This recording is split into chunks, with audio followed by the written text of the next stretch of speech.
Hi friends, ఎలా ఉన్నారు? అందరికీ గుడ్ మార్నింగ్ అండి. ఈరోజు మీకు ఒక మంచు చూపిద్దాం అనుకుంటున్నాను. డైలీ నేను చూస్తున్నాను, మా ఇంటి ఎదురుగానే ముందరే అనమాట పొలాలు ఉంటాయి.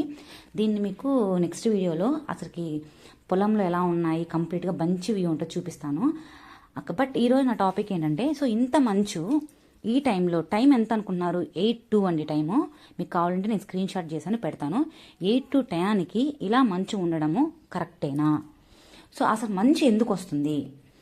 సో ఇలా మంచు రావడానికి గల కారణాలు ఏమన్నా మీకు తెలుసుంటే కామెంట్ చేయండి, నేను కూడా తెలుసుకుంటాను.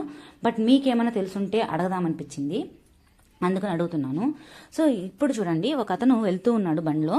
సో అతను ఎంతవరకు మనకి విజిబిలిటీగా ఉంటాడు అని చూద్దాం మనము. తనైతే దగ్గరగానే ఉన్నాడు, ఫోన్ కాడుకు దూరంగా అనిపిస్తుంది. చూడండి, ఇప్పుడే చూస్తున్నాం కదా, వితిన్ చాలా దగ్గరగా ఉన్నా కూడా మంచు, అంటే అంత వేరియేషన్ అనేది మీకు నేను చూపిస్తున్నానండి. సో థ్యాంక్ యూ అండి. రీజన్ చెప్పండి, కామెంట్ చేయండి. బాయ్.